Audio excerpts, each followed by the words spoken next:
उस इमारत पर पहुंचाना चाहते हैं कि आपने यहाँ के लिए तो मकान भी बना लिए हैं, यहाँ के लिए गाड़ी भी खरीद लिए हैं, यहाँ के लिए मोबाइल भी ले लिया है, वहाँ के लिए कुछ लिया है? वहाँ का क्या मकान बनाओगे? वहाँ कौन से फोन से बात करोगे?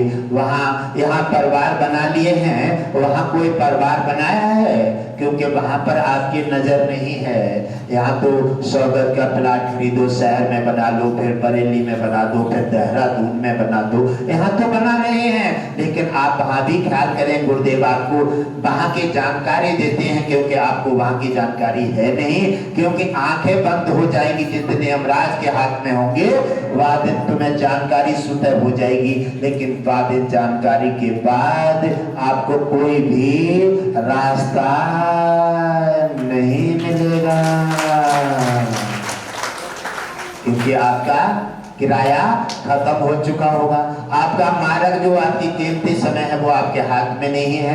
तो आप वहाँ के लिए भी गाड़ी, बंगला, फोन और आप अपनी व्यवस्था, धरोहर, दान, पुण्य, सेवा, ये कोई कुछ ले जा तो सकता नहीं है, लेकिन दान, भक्ति, सेवा, सत्संग, परोपकार और दीन दुखियाओं की सहायता ये आपके खाते में आपके साथ जाएगी। शरीर भले न जा पाए, आपकी दौलत भले न जा पाए, मकान भले ही न जा पाए, आपका फोन भले ही न जा पाए, दान, भक्ति, सेवा और गुरुदेव जो बता रहे हैं वो आपके 7 जन्म तक आपकी कलाई पकड़ के, आपके बाप बन के, आपका भाई बन के, आपकी माँ बन के, आपका गुरु बन के, आपका भगवान बन करके और आपकी सहायता आपके 7 जन्म तक करेंगे।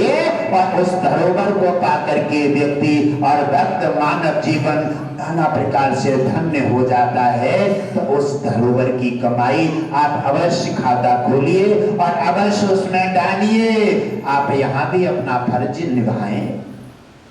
मैं ये नहीं कहता कि आपने गृहस्थी बनाई है, परिवार बनाए हैं, यहाँ भी फर्ज निभाइए, लेकिन वहां पर भी आप अपना खजाना खाता बंद मत कीजिए। आप वहां क्या देखेंगे? कौन राह देखेंगे? कौन तुम्हारी मदद करेगा? वहां कोई नहीं मिलेगा।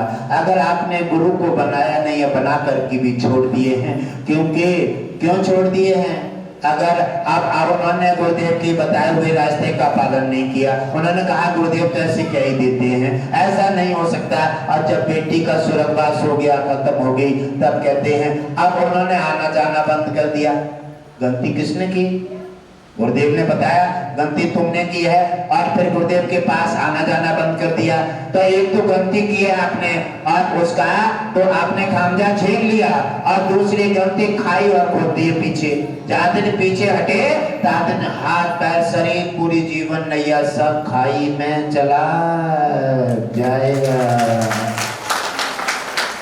एक गलती आपने की, बेटी को गंवा दिया और फिर गुस्सा गुरुदेव पे दिखा रहे हो।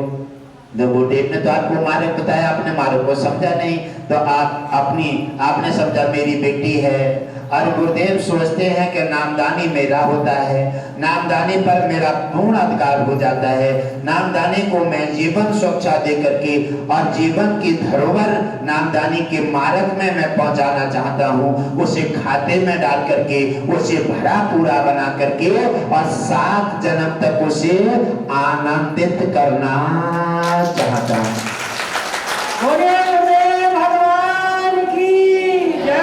तो मानव स्वयं गलती करता है, स्वयं गलती करता है, स्वयं गलती का पात्र होता है। आज जहाँ चले जाओ, जहाँ दरबार में, कल वहां चले जाओ, वहां दरबार में, परसों वहां चले जाओ, वहां दरबार में, वहां चमत्कार जाते हैं। अरे प्यारे, चमत्कार तो स्वयं के अंदर हैं। जब तक तू भक्ति और मार्ग में गुरुदेव के बताए हुए मार्ग पर नहीं पहुंचेगा, जब तक तेरा दान, भक्ति और पुण्य सेवा से तेरा खाता नहीं भरेगा, खाते में एडवांस नहीं होगा, तब तक तेरी मदद करने वाला कोई पैदा नहीं होगा।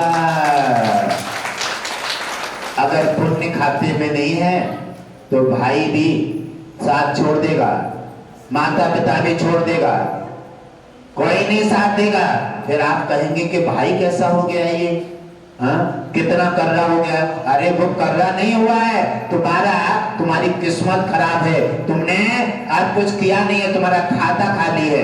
कोई बीमारी हो जाती है, अगर उसकी कोई दवा काम नहीं कर रही है या उसे आराम नहीं मिल रहा है, तो समझ लीजिए खाता खाली है, तुम्हारा खाता दान पुण्य का खाली है। इसलिए तुम्हारा कोई भी बीमारी और कोई भी आशीर्वाद काम नहीं कर रहा है। तुम्हारी बुद्धि धर्म की जगह पर नहीं ठहर रही है, पूरी के बताए हुए मार्ग पर नहीं पहुंच रहे हैं, क्योंकि आपका खाता खाली है। आप खाते खाली में बैंक में लेने पहुंचेंगे, कुछ मिलेगा?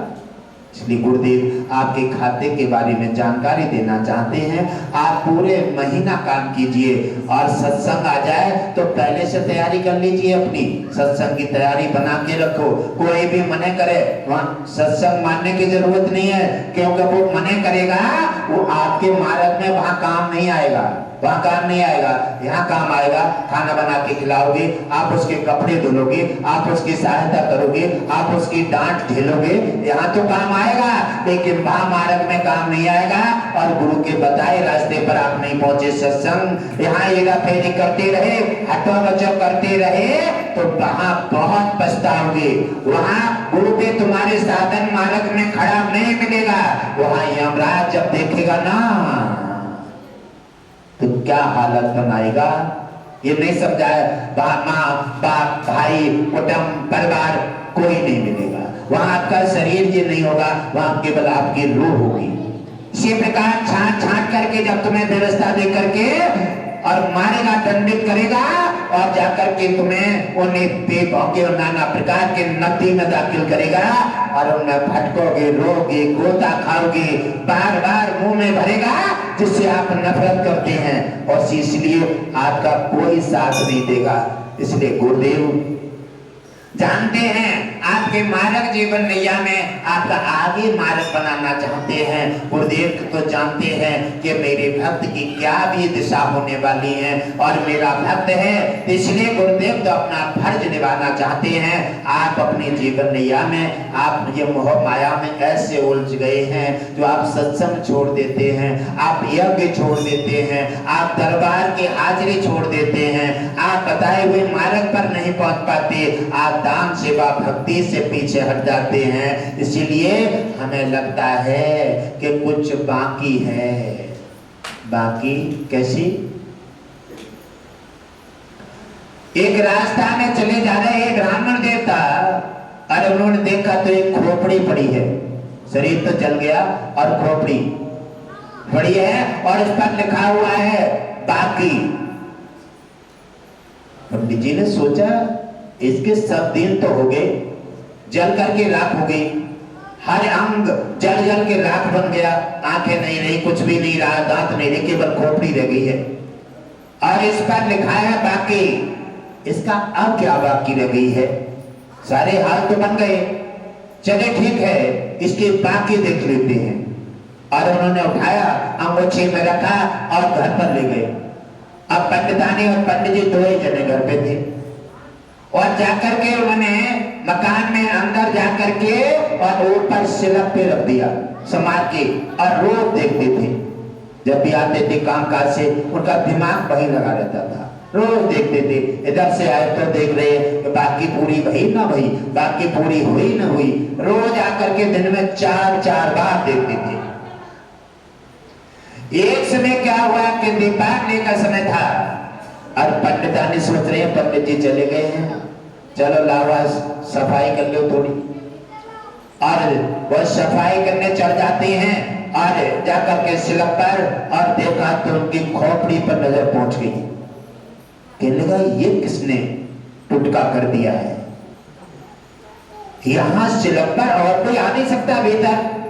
यहाँ हो सकता है कि पंडित जी ज्यादा शरारतबाज हैं और जी जेल ला के रखा है।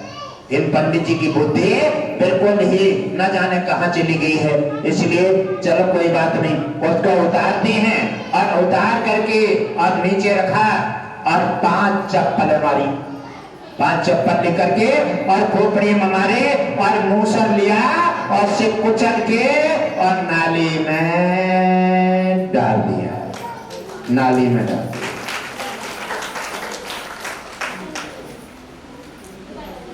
नाली में जब डाल देते हैं और घूमते घामते शाम को पंडित जी आ जाते हैं और पंडित जी की तो नजर वही रहती जैसे गिरद की नजर शिकार पे रहती है, जैसे धरती वासियों की नजर दौलत पे रहती है। जाकर के उन्होंने देखा और जैसे ही सिरक पर पहुंचे नजर डाली तो वहां है ही नहीं। कहने लगे गजब हो गया और दौड़ते गए, अरे पंडितानी, अरे कहने लगे क्या कह रहे हो, तुम्हारे तो दिमाग की हट गई है, खा खा करके कथा बात्रा की पूरी और हवन कथा के गोला और फल तुम्हारी बुद्धि चली गई है। कहने लगे क्या हो गया, अरे पंडितानी हमारी बात बताओ। कहना क्या पूछना है, अरे भाई खोपड़ी के बारे में पूछ रहे होगे तुमने ही रखी ला करके। हाँ ये बताओ उसका क्या किया तुमने। अरे चुप रहो, ज्यादा सटिया गए हो। हाँ जो किया सो किया, आप क्यों पूछ रहे हो। और तुमने बच्चों जैसे काम करते हो, खोपड़ी लाकर दुनिया भर की सफाई करती है और तुम शमशान से लाकर खोपड़ी घर में रख लेती हो। तुम्हें हो क्या गया है, तुम्हें लगता है कि पागल खाने ले जाना पड़ेगा। अरे कहने लगे भगवान जहां ले जाए वहां ले जाइए, लेकिन ये तो बता दे खोपड़ी को क्या करो तेने। अच्छा ये जानना चाहते हो, देखो खोपड़ी उतार कर 5 चप्पल मारी मैंने और 5 चप्पल मारकर मूसर से कुचल करके और नाली में डाल दिए। जा देखे आओ, दर्शन करने जाओ, फिर बटोर लाओ। उसका सब तोड़ करके मैंने छुट्टी कर दिया है। और पंडित जी कहने लगे कर्म लेख नान में टेचा करो लाखों चतुराई। क्या बात है, उस पर लिखा था पंडित की खोपड़ी पर बांके और बांके हो गए पूरे। यही बांके थे कि 5 चप्पल खाने थे, तुम्हारे हाथ से कुचल कर नाली में गिरना था और ये बांकी फिर भी रही, बांकी पूरी हो जाती है। तब गुरुदेव तो सबकी बांकी को बदल करके और अच्छे में बदलना चाहते हैं और दुनिया अपनी बांकी का भुगतान करना चाहते हैं। इतना ही फर्क है ज्ञान में और अज्ञान में। अज्ञान एक अंधेरा है, ज्ञान एक प्रकाश है और प्रकाश में जाकर के मार्ग में जाकर के ज्ञान रूपी सागर में जब स्नान कर लेते हैं तब प्राणी अपनी बाकी को भी हटा करके और गुरुदेव की कृपा से बाकी से भी हट करके अपना कल्याण कर लेता है। भगवान की जय। और अज्ञान एक अंधेरा है, अरे ऐसा नहीं हो सकता है। और अज्ञान से हटा सत्संग से जुड़ गया, नाम दान से जुड़ गया और भक्ति और सत्संग में नहीं जाता, दरबार में नहीं जाता, वो अंधेरे में फिर चला जाता है, उसकी बाकी रह जाती है। तो बाकी हटाना चाहते हैं गुरुदेव, लेकिन जिसकी जो अपनी बाकी पूरी करना चाहता है उसकी बाकी पूरी होती है। इसलिए गुरुदेव को दुख जरूर होता है। गुरुदेव चाहते हैं कि मेरे नामदान की और मेरे भक्तों की किसी प्रकार से जो बाकी है उसको मैं सही लिख करके और उन्हें आगे मार्ग में धन धान्य से भरा पूरा करके और उन्हें मोक्ष का रास्ता बता करके उनका कल्याण करूं। ये गुरु का मार्ग है और गुरु हमेशा अपने भक्त और अपने शिष्य को अच्छा मार्ग देते हैं। और मार्ग सबसे ज्यादा महत्वपूर्ण है सत्संग का। सत्संग में बड़े बड़े अपराधियों के उद्धार हो जाते हैं। सत्संग तो देवता भी छिप करके सुनते हैं, सत्संग तो भगवान विष्णु भी सुनते हैं और सत्संग सभी सुनने आते हैं। यह है सत्य का संग कल्याण करे। ये बाकी को भी हटा करके अच्छा लिख करके आपके जीवन में बाहर ला करके धन धान्य से भरा पूरा करके आपका कल्याण कर देता है।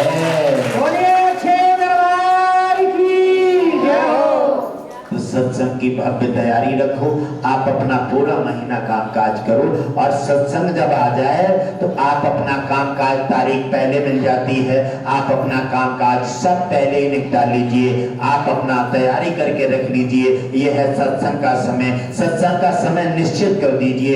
इस काम में कोई काम नहीं होना है, 3 दिन तक कोई काम नहीं, यह सत्संग का समय है। और 3 दिन के बाद पूरे महीना फिर अपना काम करो आराम से।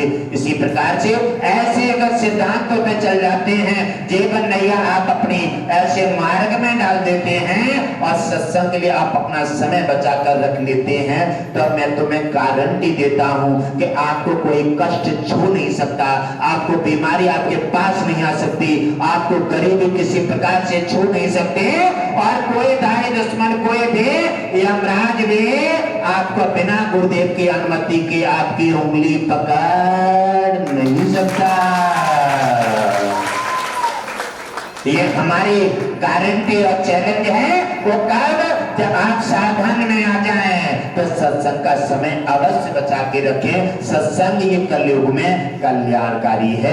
इसी के माध्यम से आपके ज्ञान के, भक्ति के, धर्म के और मोक्ष के सारे रास्ते क्लियर हो जाते हैं, और मोक्ष के रास्ते, धर्म के, ज्ञान के, भक्ति के, वैराग्य के सारे मार्ग मिलकर के आपके मानव जीवन की धरोहर सूरज की भांति प्रकाशित होकर के और तुम्हारा कल्याण कर देती है।